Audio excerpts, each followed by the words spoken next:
નમસ્કાર મિત્રો, અમારા નવા વિડીયોમાં આપનું હાર્દિક સ્વાગત છે। આજે આપણે વાત કરીશું 12 વર્ષની એક છોકરી સાથે બનેલ સત્ય ઘટના વિશે। અંધારી ઘોર રાત હતી। સવારથી શરૂ થયેલો ધોધમાર વરસાદ અટકવાનું નામ નહોતો લેતો।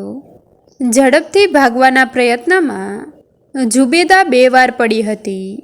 આખું શરીર અને કપડાં કાદવથી લથબથ અને ભયથી ચકળવકળ થતી આંખો। આવતી જતી ગાડીની હેડલાઇટ દેખાય કે 2 હાથ લાંબા કરીને તેને રોકવાનો પ્રયત્ન કરવા લાગતી। રોકો, ગાડી ઊભી રાખો, ખુદાને ખાતર મને મદદ કરો। કેટલી વારે આગળ નીકળી ગયેલી એક ગાડી રિવર્સ લઈને પાછી આવી। ગાડી ચાલકે એની પાસે આવીને દરવાજો ખોલ્યો। મોટી લાલ લાલ આંખો, ગોળ ફ્રેમવાળા ચશ્મા અને જાડી ભરાવદાર મૂછ। એણે દરવાજો ખોલ્યો એ સાથે જ શરાબની તીવ્ર ગંધ ઝુબેદાના નાકમાં ઘૂસી ગઈ। એ પગથી માથા સુધી ધ્રુજી ઉઠી।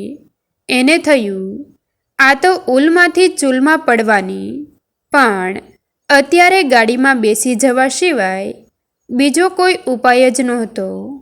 ભીના કાદવવાળા શરીરે એ આગલી સીટ પર બેસી ગઈ।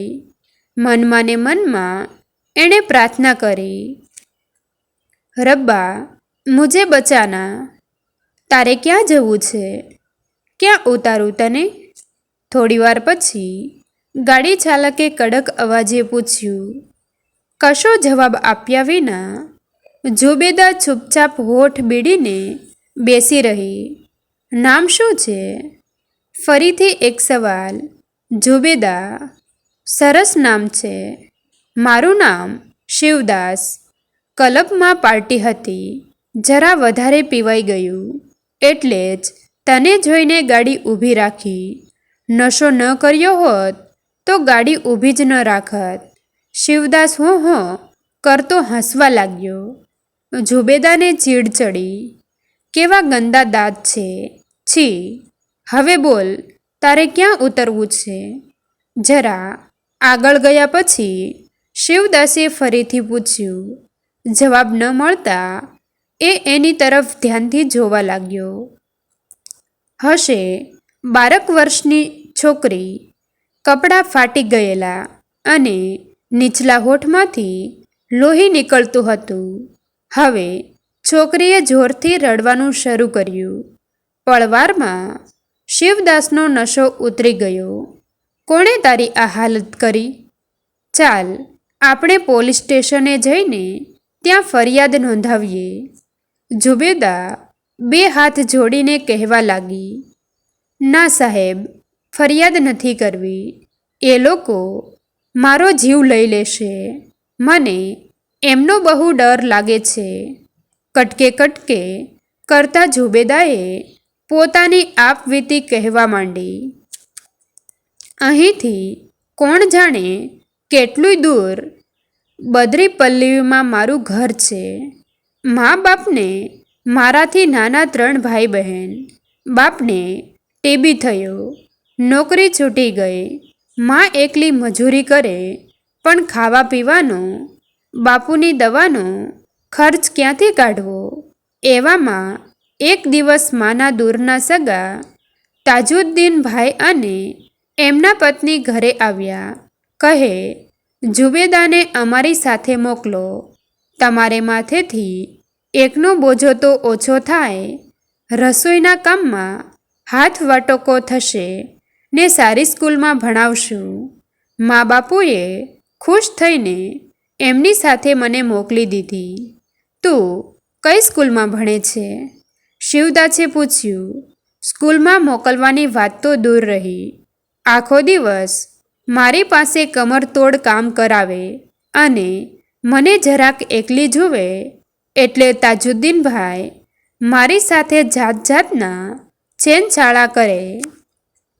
પછી તો બીજા માણસોને પણ લાવીને મને કમાણીનું સાધન બનાવી દીધી ને બધાને સાચવવાની ના પાડું તો તાજુદ્દીનભાઈની પત્ની મને ડામ દેતી, તો અત્યારે તું રસ્તા પર કેવી રીતે પહોંચી? એક જાડો પાડો માણસ મારા રૂમમાં આવ્યો. એને જોઈને હું ખૂબ ગભરાઈ ગઈ. બાથરૂમમાં જવાનું બહાનું કાઢી બારીના કાચ કાઢી નાખ્યા અને ત્યાંથી હું ભાગી ગઈ. શિવદાસે એક નાનકડા બંગલા પાસે ગાડી ઊભી રાખી.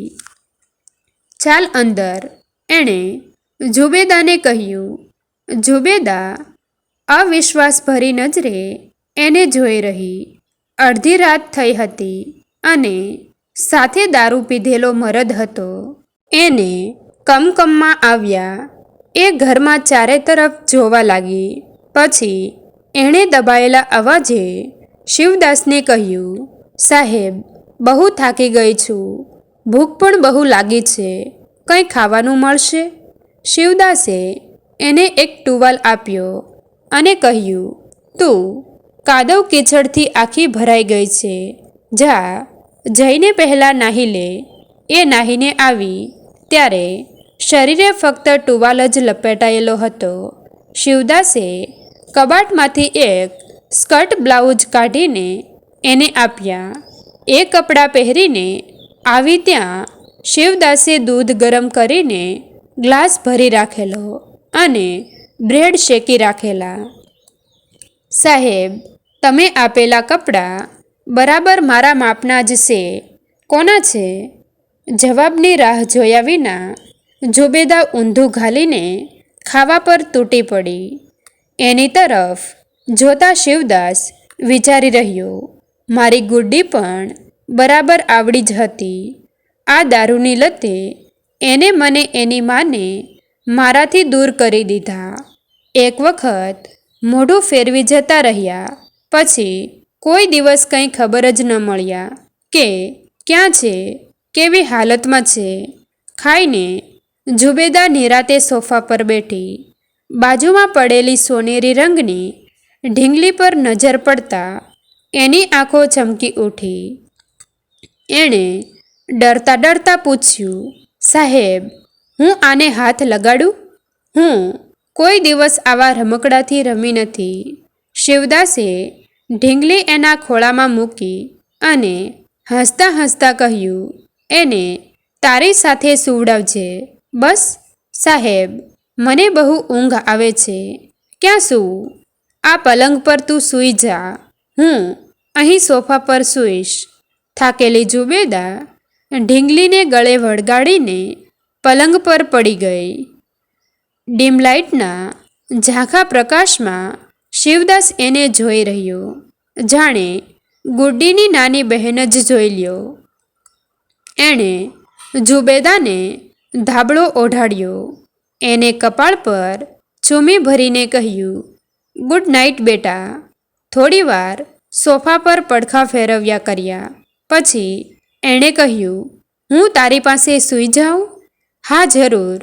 ઝુબેદાએ અડધી પડધી ઊંઘમાં જવાબ આપ્યો. શિવદાસ ઉઠીને પલંગ પર સૂતો. નક્કી કર્યું હતું કે એ રડશે નહીં, પણ જ્યારે ઝુબેદાને ગળે વળગાડી ત્યારે એ નાના બાળકની જેમ રડવા લાગ્યો. મિત્રો, તમને જો આ વિડીયો પસંદ આવ્યો હોય તો વિડીયોને લાઈક અને તમારા અન્ય સગા સંબંધી મિત્રો સાથે વિડીયોને શેર કરવાનું ભૂલતા નહીં. અને આવા જ નવા જીવન ઉપયોગી, જીવનમાં કંઈક નવું કરવાની પ્રેરણા મળે તેવા વિડીયો જોવા માટે અમારી ચેનલ સાથે બન્યા રહો. થેન્ક યુ મિત્રો. મળીએ છીએ એક નવા વિડીયો સાથે. આભાર.